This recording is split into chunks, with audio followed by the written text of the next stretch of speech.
بسم اللہ الرحمن الرحیم۔ السلام علیکم ناظرین، دنیا نیوز پر آپ دیکھ رہے ہیں یہ خصوصی ٹرانسمیشن۔ میں ہوں آپ کے ساتھ آپ کا میزبان محمد اشمل جامی۔ ناظرین، آپ کو یاد ہوگا کہ ہم اپنے پروگرامز میں، نشریات میں اور اپنی خبروں میں، تجزیوں میں آج سے پہلے تک جب افغانستان کی صورتحال کا ذکر کرتے تھے تو کچھ یوں کہا کرتے تھے کہ تیزی سے بگڑتی افغانستان کی صورتحال، لیکن آج ہمیں کہنا پڑے گا کہ یہ تیزی سے بگڑتی صورتحال کا چیپٹر ختم ہوا، کیونکہ طالبان صدارتی محل تک جا پہنچے۔ کل آپ نے وہ مناظر دیکھے، اشرف غنی جو ہیں افغانستان کے صدر تھے وہ ملک سے فرار ہوئے، اور اس کے بعد مکمل کنٹرول ہے افغان طالبان کے پاس۔ یوں کہا جائے کہ افغان طالبان کی کابل میں واپسی ہوئی ہے تو یہ غلط نہیں ہوگا۔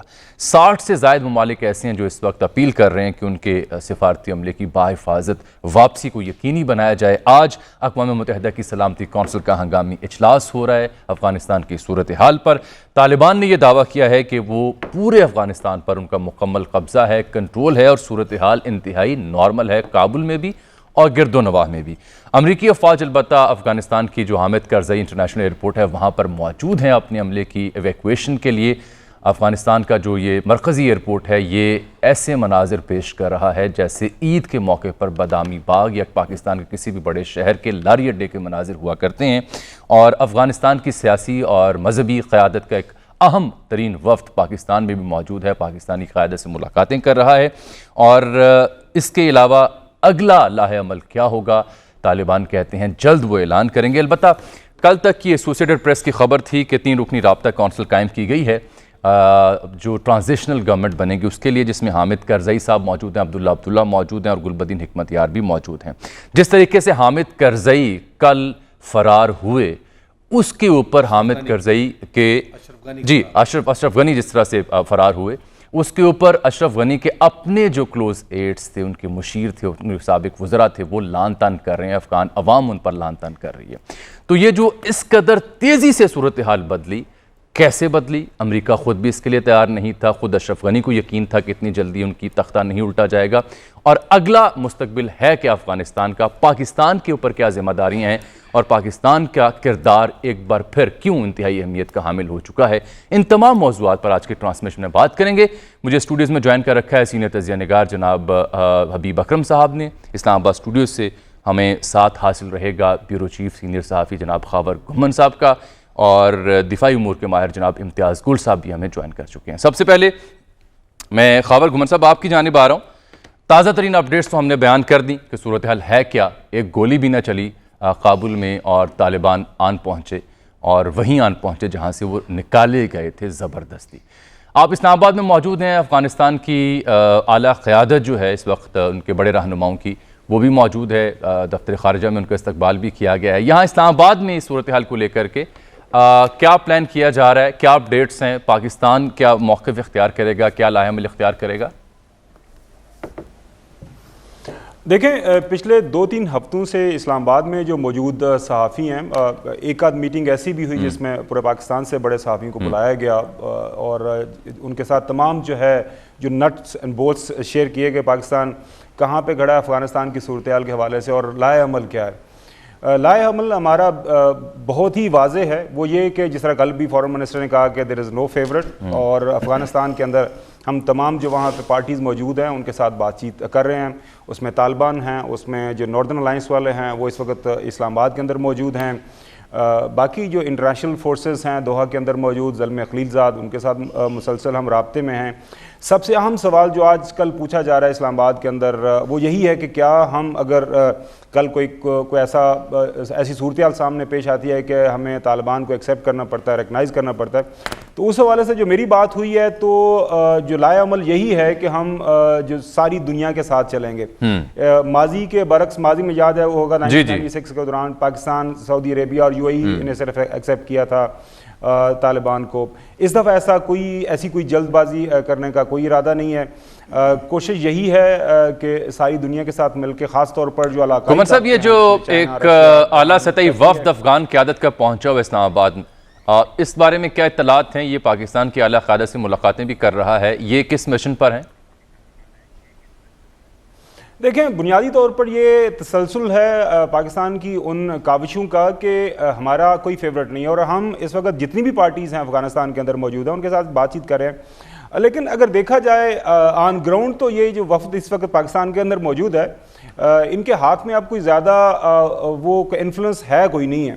البتہ یہ بات ضرور ہے کہ کل کو جب دنیا کے سامنے طالبان نے جانا ہے تو ایک انہوں نے جو مدعا دنیا کے سامنے یہ رکھنا ہے کہ اس وقت افغانستان کے اندر جتنی جو چھوٹی بڑی پارٹیز ہیں, جتنے چھوٹے بڑے فیکشنز وہاں پہ موجود ہیں, ظاہر ہے ایک multi lingual multi ethnic society ہے, تو جب یہ سارے لوگ دنیا کو یہ کہیں گے کہ جی اس وقت طالبان کو ہم ایکسیپٹ کر رہے ہیں, طالبان کو جو ٹرانسفر آف پاور ہو رہی ہے اس کے اوپر ہماری طرف سے کوئی تنازع نہیں ہے.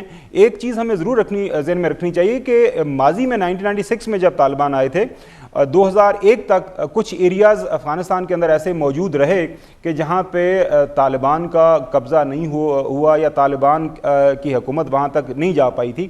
اس وقت جس طرح آپ نے بھی اپنے ابتدائیے میں بتایا کہ پورے افغانستان کے اندر یہ لوگ نہیں, بالخصوص گھمن صاحب اس بار تو ان کی جو ٹیکٹکس تھیں, ان کی جو اسٹریٹجی تھی, اس میں واضح فرق پہلے کی نسبت یہی تھا کہ انہوں نے سب سے پہلے جو اپنی پیش قدمی شروع کی وہ ناردرن ایریاز کی طرف شروع کی, جو تاریخی اعتبار سے ان کے قبضے میں کبھی بھی نہیں رہے تھے اور ناردرن الائنس ایگزسٹ کرتا تھا. تو سب سے پہلے انہوں نے اپنی جڑیں وہاں مضبوط کی اور پھر باقی افغانستان کے حصوں میں بیک وقت چاروں اطراف میں وہ پھیلے اور پھر کابل تک پہنچے. ساتھ ہی رہے گا حبیب اکرم صاحب, جہاں تک خاور گمن صاحب نے اس قیادت کا ذکر کیا جو پاکستان میں موجود ہے اور طالبان کے عزائم کا انہوں نے ذکر کیا, تو ڈاکٹر نعیم کا ایک بڑا اہم بیان ہے جو آج میں الجزیرہ پہ پڑھ رہا تھا اس ٹرانسمیشن کے شروع ہونے سے پہلے. انہوں نے کہا کہ ہم آئسولیشن نہیں چاہتے انٹرنیشنل کمیونٹی کے ساتھ, اور ان تعلقات کو ذہن میں رکھ کر ہم کوئی آئندہ کا لاہ عمل تشکیل دیں گے. لیکن میرا آپ سے سوال یہ ہے کہ کیا اس قدر تیزی سے کابل فال کی توقع آپ کو تھی جس قدر تیزی سے کل جو کچھ بھی ہوا ود ان 24 آورز؟ ہم تو سمجھ رہے تھے کہ کابل کے محاصرے پر آر پہنچے ہیں طالبان. امریکی اخباروں کا, تجزیہ نگاروں کا, انٹیلیجنس آفیشلز کا یہ دعویٰ اور یہ تجزیہ تھا کہ 30 دن کے اندر طالبان محاصرہ کر سکتے ہیں اور 90 دن کے اندر کابل فال ہو سکتا ہے. دیکھیے جس طرح کل طالبان کے سامنے کابل فال ہوا ہے تو یہ ایکسپیکٹیشن تو کسی کو بھی نہیں تھی. اینٹنی بلنکن کا آپ نے بیان سنا, انہوں نے کہا ہمیں یہ توقع نہیں تھی کہ اتنی تیزی سے گرے گا. پاکستان کے جرنلسٹوں کو پاکستان کی اسٹیبلشمنٹ کی طرف سے یہ بتایا جا رہا تھا کہ اتنا ٹائم لگے گا, سول وار ہوگی, وہاں سے مہاجرین آئیں گے اور پھر یہ ہوگا, اور اپنی باڑ ہم نے لگا دی ہے اور ہمیں اسکیپ گوٹ بننا پڑے گا, یہ کریں گے وہ کریں گے, یہ ساری چیزیں بتائی جا رہی تھی. ان میں سے کچھ بھی نہیں ہوا. مطلب کابل میں کوئی سول وار نہیں ہوئی, وہاں پر لوگوں کے جو ایک دونوں طرف سے بمباری کی توقع تھی جو یہاں پہ بتائی جا رہی تھی وہ بھی نہیں ہوئی. مہاجرین کا جو فلڈ یہاں پہ ایکسپیکٹ کیا جا رہا تھا وہ بھی نہیں آیا. تو لہٰذا آپ یوں کہہ سکتے ہیں کہ پاکستان سمیت جتنے بھی فریق تھے یا جتنے بھی آبزرورز تھے افغانستان کے اندر, ان سب کی توقعات سے پہلے سب کچھ ہو گیا اور توقعات کے برعکس ہوا. جتنی بربادی یہاں پہ فورسی کی جا رہی تھی وہ بربادی بھی نہیں ہوئی, اور جو اسکیپ گوٹنگ تھیوری دی جا رہی تھی اسکیپ گوٹنگ تھیوری بھی کوئی نہیں ہوئی. پوری دنیا, اب امریکہ کو آپ ٹویٹر اٹھا کے دیکھ لیں, وہاں پہ جو سابق فوجی افغانستان میں لڑ چکے ہیں وہ کس طرح اپنی حکومت کو خود گالیاں دے رہے ہیں, اور کس طرح سوشل میڈیا پہ امریکہ کی حکومت جو ہے وہ ایک شکست خوردہ حکومت کے طور پر ایک جملہ اور ساتھ لے لیجئے, مائک پومپیو ہوں یا ڈونلڈ ٹرمپ ہوں سابق امریکی صدر, دونوں بیک وقت برس پڑے ہیں جو بائیڈن کی اسٹریٹجی پر کہ یہ فیلڈ اسٹریٹجی ہے. تو ہم یہاں پہ کچھ ہونے سے پہلے ہی ہمارے بازو سر پہ تھے اور ہم نے رو کے بتانا شروع کر دیا تھا ہمیں اسکیپ گوٹ بنایا جائے گا, اسکیپ گوٹ بنایا جائے گا. تو لہٰذا حبیب صاحب اس وقت وزیر خارجہ شاہ محمود قریشی مخاطبہ یہ سنتے ہیں وہ کیا فرما رہے ہیں. فوری طور پر دستیاب نہیں ہے, البتہ مناسب راستہ یہی ہے کہ مذاکرات کے ذریعے سیاسی حل ڈھونڈا جائے. قبل از وقت ہوگا مزید پیشن گوئی کرنا, کیونکہ آج نیشنل سیکیورٹی کمیٹی کا اجلاس وزیر اعظم نے بلا رکھا ہے, وہاں پر لاہ عمل طے ہوگا. جناب امتیاز گل صاحب بھی ہمارے ساتھ موجود ہیں. حبیب صاحب آپ کی بات رہ گئی تھی, ذرا میں گل صاحب کو آن بورڈ کر لوں اگر آپ اجازت دیں. گل صاحب, ملٹری حل نہیں, مناسب راستہ مذاکرات ہی ہیں. مذاکرات لیکن کس سے, کون, کس کی گارنٹی پر, کس کی شرط پر, کیا مستقبل آپ کو دکھائی دے رہا اب جب کہ کابل فال ہو چکا؟ طالبان کہتے ہیں کہ پرامن صورتحال ہے, مکمل ہمارا کنٹرول ہے اس جگہ پر جہاں سے ہمیں نکالا گیا تھا. دیکھیے بات تو اب وہ بہت آگے بڑھ چکی ہے. ہم تو ابھی میرے خیال میں فارمیلٹیز رہ گئی ہیں. ابتدائی سے پاکستان کے تمام قیادت کا یہ کہنا تھا کہ اس مسئلے کا فوجی حل کوئی نہیں ہے. صحیح.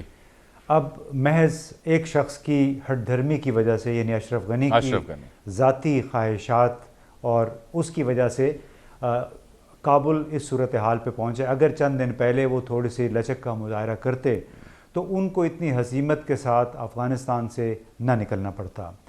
دوسری بات، ابھی انتقال اقتدار اگر ہوگا تو وہ ہوگا دوحہ میں ہوگا جی، اس لیے کہ دوحہ کو ایک علامتی حیثیت اختیار ہو گئی ہے. اب 20 سال میں تاریخ کا جبر کی وجہ سے تاریخ کا پہیہ پورا اس نے سرکل پورا کیا ہے. یعنی کابل سے انہیں زبردستی نکالا گیا تھا اور کابل میں 20 سال بعد وہ پرامن طور پہ داخل ہوئے ہیں. کوئی خون خرابہ نہیں ہوا. خون خرابے کی جو بات تھی یا سول وار کی بات تھی وہ لوگ کر رہے تھے جو طالبان کو آج بھی دہشت گرد کہتے ہیں. وہ لوگ کہہ رہے تھے جو چاہ رہے تھے غیر ملکی اپنے مطلب کابل کے اندر بیٹھے ہوئے لوگ جو شاید اپنی نوکری کر رہے تھے کسی کی، اور ان کا یہ خیال تھا کہ وہ اقتدار سے چپکے رہیں گے جس کی وجہ سے خون خرابہ ہوگا. اگر وہ چپکے رہتے تو خون خرابہ یقیناً ہونا تھا. لیکن اسکیپ گوٹنگ بھی نہیں ہوئی. وہ حبیب صاحب کہہ رہے تھے تو بھائی صاحب وہ اسکیپ گوٹنگ جو ہے وہ بڑی جلدی ہوگی، وہ ہوتی رہے گی. فی الحال تو لوگوں کو سمجھ نہیں آ رہی کہ اتنی جلدی یہ ہو کیسے گیا. لیکن بہت واضح تھا کہ بربادی اس لیے نہیں ہوئی اور اسکیپ گوٹنگ اس لیے نہیں ہوئی کہ ہر افغان 40 سال کی جنگ سے تنگ آ چکا ہے. خود افغان طالبان بھی تھک چکے ہیں لڑ کے. تو ہماری تو اپیل یہ ہونی چاہیے دنیا بھر سے، اپنے ان لوگوں سے جن کو اب بھی جن کے آئیڈیلز کہیں پہ اور ہیں، جو افغانستان کو آج بھی ماڈرن ڈے جمہوریت کے عینک سے دیکھتے ہیں کہ بابا وہ ایک قبائلی معاشرہ ہے، وہاں پہ مختلف قومیتیں ہیں، ان کو انہی کے حساب سے اپنا معاملہ حل کرنے دیں. اور دوحہ میں جو آج رات ہوگا یا کل رات ہوگا اس پہ سارا دار و مدار ہوگا کہ مستقبل کا نقشہ، سیاسی نقشہ کیا ہوگا. اور یہ نقشہ اب یہ بات واضح ہے، یہ جو یہاں پہ اسلام آباد میں آ گئے ہیں جان چھڑا کے وہاں سے، ان کی مرضی سے نہیں ہونا ہے. یہ تو بیچارے پیریفری پہ ہیں، پہلے بھی پیریفری پہ تھے، آج بھی پیریفری پہ ہیں. اصل مسئلہ مذاکرات کی ٹیبل پہ جو سمبولک ہوگا وہ ہے کہ طالبان کی شرائط پہ مستقبل کا مسئلہ طے ہوگا. وہ بھلے اچھا ہو نہ ہو، کوئی ایک بریک میں لے لوں، جو لوگ ایک بریک میں اگر لے لوں قطع کلامی، کیونکہ بات تو ادھوری رہ گئی ہے اور آپ نے بڑا خوبصورت نقشہ یہ کھینچا ہے. اور اس کا آغاز ناظرین اس وقت جب پچھلے برس اسلامی امارات افغانستان کے ساتھ جب معاہدہ امریکہ اور دیگر اتحادیوں نے کیا تھا دوحہ میں، تو اس وقت ماہرین کہتے ہیں کہ جب اسلامی امارات افغانستان کا لفظ لکھا ہوا آیا تو یہ وہ وقت تھا جب تسلیم کر لیا گیا تھا کہ یہ ایگزسٹ کرتی ہے، جس کو آج ہم دیکھ رہے ہیں کابل میں. بہرحال آنے والے دن انتہائی دلچسپ ہوں گے، اور سب سے زیادہ جو رونا یا ماتم یا ہو بکا ہے وہ شاید اتنی امریکہ میں نہ ہو جتنی بھارت میں ہے. اس کی کیا وجہ ہے؟ ایک بریک کے بعد بات کریں گے. ایک بار پھر سے آپ کو خوش آمدید کہتے ہیں ناظرین. اس خصوصی ٹرانسمیشن میں افغانستان کی صورتحال زیر بحث ہے، جہاں کابل میں طالبان کا ایک بار پھر مکمل راج ہے. طالبان یہ مانتے ہیں کہ پرامن صورتحال ہے اور انتقال اقتدار کا مرحلہ بھی امن و امان سے طے پا جائے گا. بھارت کو البتہ سب سے زیادہ تشویش لاحق ہے. بھارتی میڈیا اگر ہم دیکھیں تو وہاں ایک ماتم برپا ہے. حبیب صاحب، امتیاز گل صاحب، خاور گھمن صاحب، اس سے پہلے کہ تفصیلی گفتگو کا آغاز میں آپ سے کروں، مختصر اس اہم نقطے کا جواب آپ سے چاہیے مجھے. گھمن صاحب، یہ بھارت میں واویلا، رونا دھونا، پرانی ویڈیوز کہ طالبان جشن منا رہے ہیں، چینلز ایسے بیہیو کریں جیسے وہاں پر کوئی ماتم ہو چکا ہے، کیا وجہ ہے؟ 20 سال وہاں پہ انویسٹمنٹ کی ہے، رپورٹرلی کوئی $3 ارب کے قریب انہوں نے انویسٹمنٹ کی ہوئی ہے. وہاں پہ ان کا انفراسٹرکچر ڈیولپ کیا ہے. وہ فیوچر کے اندر اپنا ایک تصویراتی علائے اس خطے کے اندر دیکھ رہے تھے اور دیکھ رہے تھے کہ جی پاکستان کو کس طرح اب ویسٹرن سائڈ سے ہمیں سکویز کرنا ہے. اور کافی حد تک وہ NDS اور کے ساتھ مل کے ان کی وہاں پہ کر بھی رہے تھے کارروائیاں. اور ہمارے پاس جس طرح کلبھوشن یادو کی شکل میں جو شواہد بھی موجود ہیں، تو ایک بہت بڑا دھچکا ہے. لیکن جو بھی ہم بات کر رہے ہیں نا کہ ایز ایف کہ جی یہ بہت ہی اچانک ہے. وہ جس طرح آپ نے بات کی نا کہ لاسٹ ایئر جب آپ نے طالبان کے ساتھ ایک ایگریمنٹ کر لیا تھا امریکہ نے، تو اس کے بعد یہ ساری چیزیں ایک نوشتہ دیوار تھیں کہ یہ سب کچھ ہوگا. جب طالبان کے ساتھ طالبان کی حیثیت کو آپ نے ایکسیپٹ کر لیا تو یہ ہونا ہی تھا. بالکل. اب جو ہے خاص طور پر جو انڈیا کے پوائنٹ آف ویو سے جو آپ کا سوال ہے، میرے خیال میں جس طرح کل بڑا زبردست اس کے اوپر تبصرے تجزیے ہو رہے تھے کہ it was independence day for جو ہے انڈیا، اور ان کو جو تحفہ ملا 15 اگست کے دن وہ کمال کا تحفہ تھا. اور آئی ہوپ کہ ان کے جو سیکورٹی ایڈوائزر مسز ڈوویل موڈی گورنمنٹ ہے وہ تھوڑے ہوش کے ناخن لیں گے. انڈیا کے اندر آلریڈی بہت زیادہ غربت ہے اور سطح غربت کی کافی زیادہ آبادی نیچے زندگیاں گزار رہی ہے، تو وہ بجائے اس کے کہ اس طرح کے جو ہے اسٹریٹجک ڈیپتھ کے اوپر نظر رکھیں، اپنے لوگوں کی جو حالت زار ہے اس کی بہتری کی طرف توجہ کریں. افغانستان اب ظاہر ہے صدیوں سے ایک خطہ ہے، اس کی تاریخ ہے. اب تو میرے خیال میں امریکنز نے بھی یہ سبق سیکھ لیا ہے کہ دنیا آہستہ آہستہ سیکھ ہی رہی ہے کہ ساتھ یہاں پہ اس طرح کی کاروائیاں نہیں ساتھ. حبیب صاحب دیکھیے، جہاں تک طالبان کی مستقبل کی اسٹریٹجی کا تعلق ہے، ڈاکٹر نعیم کی میں نے آپ کو اسٹیٹمنٹس بتائی ہیں، سہیل شاہین صاحب کا کل لیکن ٹروتھ ایک جگہ پہ وہ یہ فرما رہے تھے کہ جو ویسٹ میں یہ پروپیگنڈا کیا جاتا ہے کہ ہم خواتین یا بچیوں کی تعلیم یا ان کے کام کاج کے خلاف ہیں، تو ایسا نہیں ہے. ہم بالکل اس کو میک شور کریں گے کہ وہ اپنے معمولات زندگی جاری رکھیں، لیکن جو ہم مسلمان ہیں اور شریعہ کے تابع رہتے ہوئے جو صورتحال ہے حجاب والی وہ اڈاپٹ کریں اور جاری رکھیں، اور آئسولیشن ہم نہیں چاہتے دنیا بھر سے. کیا اگلا حکومتی سیٹ اپ یا منظرنامہ آپ کو دکھائی دیتا ہے کہ ہم امیجن کریں کہ ان کمنگ ویکس کابل میں کون برسر اقتدار ہوگا، کس حیثیت میں ہوگا؟ کیا عبوری نظام ہوگا، جمہوری نظام ہوگا، یا جس کا زور اس کی حکومت؟ دیکھیے، ایک تو اہم بات آپ یہ ذہن میں رکھیے کہ اب انتقال اقتدار کا کوئی سوال پیدا نہیں ہوتا. یعنی کوئی ایسی قوت وہاں پہ موجود نہیں ہے جس کے پاس اقتدار ہو اور اس نے دینا ہے اور وہ طالبان کو منتقل کرے. تو طالبان نے بالکل اسی طرح اقتدار پہ قبضہ کیا ہے جیسے پہلے کیا تھا. تو لہٰذا اب یہاں پہ یہ کہنا کہ میں ایک عبوری کونسل بنا لوں، آپ کو ملا کے، امتیاز گل صاحب کو ملا کے اور خاور گھمن کو ملا کے، اور پھر میں طالبان کو اقتدار دوں جیسے کہ وہاں پہ حامد کرزئی صاحب نے کیا ہے، تو لہٰذا یہ تو ایک فیوٹائل ایکسرسائز ہے. کل جو احمد جلالی کا نام آیا کہ جناب انہیں عبوری کونسل، انہیں ایک عبوری صدر بنا دیا جائے گا، اس پہ بھی بالکل طالبان نے کھلے الفاظ میں منع کر دیا کہ ہم ایسا کوئی سیٹ اپ قبول نہیں کریں گے، جن کے پاس طاقت ہی نہیں ہے ہم ان سے طاقت کیوں لیں. تو لہٰذا ایک تو یہ انتقال اقتدار والا سوال جو ہے میرا خیال ہے کہ اس کو ہمیں نئے طریقے سے دیکھنا پڑے گا، اس کی ڈکشن بدلنی پڑے گی. جی، دوسری بات یہ ہے کہ میری معلومات یہ ہے کہ اب کابل کے یعنی کابل پہنچ جائیں گے آج رات تک بہت سارے طالبان رہنما، اور وہاں پر بیٹھ کے فیصلہ ہوگا کہ اب یہ امکان یہ ہے کہ جو اعلان ہوگا کسی بھی سیٹ اپ کا وہ کابل سے ہی ہوگا، کیونکہ طالبان کا خیال یہ ہے کہ جو قصہ زمین برسر زمین اگر ہم کسی دوسری جگہ سے اس کا اعلان کریں گے تو اس میں ڈیفینیٹلی ہم کسی دوسری جگہ معاہدہ تو کر سکتے ہیں، لیکن ہم اعلان اس کا یہیں سے کریں گے کہ ہم حکومت کا یہ رخ اختیار کریں گے. تیسری بات جو یہ ہے کہ جو طالبان کچھ عرصہ پہلے انہوں نے مختلف جرنلسٹوں سے رابطہ کیا، یعنی آج سے کوئی 4 سال پہلے، تو اس وقت ان کے جو مسائل تھے وہ میڈیا سے متعلق تھے. تو میڈیا کے مختلف لوگوں سے رابطہ کیا انہوں نے، تو انہوں نے مشاورت بھی کی کہ آخر ہمیں کیا کرنا چاہیے. تو اس وقت بہت سارے لوگوں نے یہ انہیں مشورہ دیا تھا کہ آپ خواتین کے بارے میں اپنا طرز عمل بدلیں، اور اپنے جو بھی آپ کر رہے ہیں، آپ کا جو بھی میڈیا کا سیٹ اپ ہے، جو بھی آپ کے نظر آنے والے فیسز ہیں، اس میں ایک خاتون کو بھی رکھیں تاکہ آپ کے بارے میں یہ جو تاثر ہے کہ آپ خواتین کے خلاف ہیں، ان کی تعلیم کے، ان کی ترقی کے، تو یہ تاثر آپ کا دور ہو. اور دوسرا یہ ہے کہ آپ کسی بھی طریقے سے میڈیا کے حوالے سے اپنی پالیسی کو بدلیں اور میڈیا کے حوالے سے جمہوری رویہ اختیار کریں. یہ نہ ہو کہ کوئی طالبان کو کچھ کہے تو آپ کہیں کہ افغانستان کے خلاف ہو رہا ہے.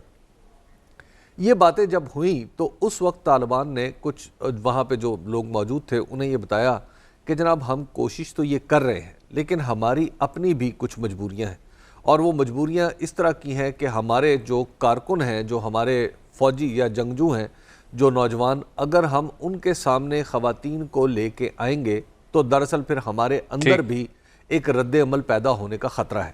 تو اس وقت انہوں نے کہا تھا کہ ہم جب حکومت سنبھال لیں گے تو خواتین کے بارے میں ہمارا رویہ بالکل مختلف ہوگا. لیکن بات یہ ہے کہ یہ تو گفتگو کہنے کی حد تک ہے، باتیں کہنے کی حد تک ہیں. اب سوال عمل کا ہے کہ کیا عملی طور پر طالبان ایسا ہی کریں گے؟ کیونکہ پچھلی بار کا تجربہ یہ ہے کہ طالبان نے جب ہرات پہ قبضہ کیا تو سب سے پہلا کام وہاں کے اسکولوں کو بند کیا. قندھار کے اسکولوں کو تو وہ پہلے ہی بند کر چکے تھے. اب تک کا جو ان کا لاہ عمل بیانیے کے اعتبار سے وہ تو حبیب صاحب اس سے مختلف ہے, کیونکہ سہیل شاہین کل جس طرح ایک امریکی ٹی وی پر برملا ان باتوں کا اظہار کر رہے تھے جو آپ نے پورا بیک گراؤنڈ دیا. Actions speak louder than the words. اب ہے ایکشنز کا وقت. مسئلہ یہ ہے کہ اب اگر چلیے کل پرسوں ترسوں ایک مہینے بعد جب حکومت بن جائے اور حکومت اقتدار میں باقاعدہ طور پر طالبان ایک سسٹم چلانا شروع کریں, تو کیا بچیوں کے اسکول کھلیں گے؟ کیا خواتین اپنے کام پہ واپس آئیں گی؟ کہیں وہ کوئی ڈریس کوڈ اس قسم کا ان یوزل قسم کا تو نافذ نہیں کر دیں گے؟ کیا ان کا جو نہی عن المعروف وہ جو اور معاف کیجیے گا امر بالمعروف اور نہی عن المنکر کا جو معاملہ ہے کہ ایسا تو نہیں ہوگا کہ سڑکوں پر اس کا نفاذ ہو رہا ہوگا جیسے پہلے تھا؟ تو یہ چیزیں ہمیں پتہ چلے گا ان کے ایکشن سے. اچھا گل صاحب یہ دیکھیے, جہاں تک ہم بین الاقوامی برادری کا ذکر کرتے ہیں تو اس میں روسی سفیر جو ہیں, یہ روسی وزارت دفاع اس کی تصدیق کر رہی ہے, رائٹرز اسے کوٹ کیا ہے تھوڑی دیر پہلے, وہ کل طالبان قیادت سے کابل میں ملاقات کرنے جا رہے ہیں. تو اب اگر روس یا اس کے بعد ایک دو اور بڑی طاقتیں کابل میں موجود طالبان سے انگیجمنٹ کرتی ہیں سفارتی سطح پر, تو اس کا کیا مطلب ہوگا؟ اصل میں دیکھیں, ہمارے بہت سارے ساتھی ہیں, بہت دوست ہیں, ابھی تک شاید ماضی میں رہ رہے ہیں. یہ خواتین میڈیا کے حوالے سے طالبان نے جو کچھ کیا ماضی میں وہ بہت پرانی باتیں ہو گئی ہیں. وہ خود اچھل کے کیمروں کے سامنے ابھی آ کے کھڑے ہو کے انٹرویوز دیتے ہیں. سہیل شاہین کو آپ نے دیکھا, غنی برادر نے مائک پومپیو یعنی سابق امریکی وزیر خارجہ کے ساتھ بڑھ چڑھ کے تصویر بنائی, خود ہی انہوں نے ٹویٹر پہ میڈیا کے لیے وہ جاری بھی کی. پھر اس وقت نہ پاکستان کے علاوہ کوئی بھی بڑا ملک ان کے ساتھ نہیں تھا. اس وقت سیکیورٹی کونسل کے 2 بڑے ملک یعنی 5 میں سے 2 ملک وہ طالبان کے ساتھ ہیں, چین اور روس. ہمیں یہ نہیں بھولنا چاہیے, چین اور روس کے اپنے کچھ تحفظات ہیں. ایسٹ ترکستان اسلامک موومنٹ جو پراکسی ٹیررسٹ گروپ ہے, اسلامک موومنٹ ازبکستان جو کہ ایک اور پراکسی ٹیررسٹ گروپ ہے, آئیسس ہے, داعش ہے, ان کے حوالے سے ان کے اپنے تحفظات ہیں. تو کیا طالبان اتنی آسانی سے ان لوگوں کو, اور پاکستان کے تحفظات ٹی ٹی پی کے حوالے سے ہیں, داعش کے حوالے سے ہے, تو کیا طالبان اپنے ان تینوں جو سپورٹرز ہیں ان کو ناراض کرے گا؟ دوسری بات, اگر کائنڈلی مجھے ابھی بات پوری کرنے دیجیے گا, میرا ڈس ایڈوانٹیج یہ ہے کہ میں آپ سے بہت دور بیٹھا ہوں, تو مجھے پھر لیکن آپ دل کے بہت قریب رہتے ہیں سر. آپ لیکن ہمارے دلوں میں بہت قریب ہیں سر. نہیں, لیکن وہ اسکرین پہ اتنے قریب میں پھر نظر نہیں آتا نا. سو اس لیے میری اب بات اگر کائنڈلی پوری ہونے دیجیے گا. آپ چونکہ بھارت کی بات کر رہے تھے کہ وہاں پہ صف ماتم بچھی ہوئی ہے, تو ہمیں اپنے لوگوں کو یہاں پہ اس کی وضاحت کرنی چاہیے کہ بھارت میں صف ماتم کیوں بچھی ہوئی ہے. وہ بنیادی طور پہ اس وجہ سے تھی کہ ان کی تمام تر پالیسی, حامد کرزئی اشرف غنی کے ساتھ انگیجمنٹ کی پالیسی کم از کم 4 غلط مفروضوں پر مبنی تھی. ایک مفروضہ ان کا یہ تھا کہ امریکہ کبھی نہیں جائے گا اور وہ اس پورے خطے کی پولیس اور جو راجدھانی ہے وہ اس کو انڈیا کے حوالے کرے گا. دوسرا بڑا جو ان کا مفروضہ غلط تھا وہ یہ تھا کہ بھارت ہمارا فوری ہمسایہ ہے. یہ امیڈیٹ نیبر کا لفظ ابھی جے شنکر صاحب نے امریکی وزیر خارجہ کی موجودگی میں 28 جولائی کو پریس کانفرنس میں استعمال کیا کہ بھارت ہمارا, افغانستان ہمارا فوری ہمسایہ ہے. یہ ایک بہت بڑی غلط فہمی تھی. آپ کو معلوم ہے کہ اگر سیدھی لائن کھینچے تو دلی اور کابل کا فاصلہ کم از کم 1100 کلومیٹر سیدھی لائن کے ذریعے. اچھا, تیسر بڑا جو غلط فہمی تھی, نہیں میری بات پوری ہونے دی ورنہ میں پھر نکل جاؤں گا پھر یہاں سے. نہیں, بریکنگ نیوز ایک آ گئی ہے, میں پھر نکل جاتا ہوں اگر میری بات پوری نہیں, اس لیے کہ دیکھیں بریکنگ میں بھی کام چھوڑ کے آیا ہوں. نہیں میں آپ سے حاضر بات پوری نہیں ہوتی. ٹھیک, 2 نقطے ہو گیا. تیسرا بڑا جو ان کا مفروضہ غلط تھا کہ وہ ان کے ثقافتی مذہبی فاصلے ہیں افغانوں اور انڈینز کے درمیان. چوتھا بڑا غلط مفروضہ تھا کہ طالبان کبھی واپس نہیں آئیں گے, کبھی جیت نہیں پائیں گے, لہٰذا صف ماتم بچھی ہوئی ہے بھارت میں. یہ آپ نے بہت عمدہ بات کی کہ یہ 4 مفروضے تھے جو اس غلط فہمی کی بنیاد تھے, اور اس کے بعد اب صف ماتم بچھنی لازم تھی اور بچھی ہوئی ہے. گل صاحب, میں مزید آپ یہیں سے بات شروع کروں گا. یہ جو آپ نے حقائق بیان کیے ہیں تاریخ کی روشنی میں, ثقافت کی اور مذہب کی روشنی میں, حقائق کی روشنی میں, ایک بریک کے بعد ناظرین یہاں پہ ایک بریک ہے.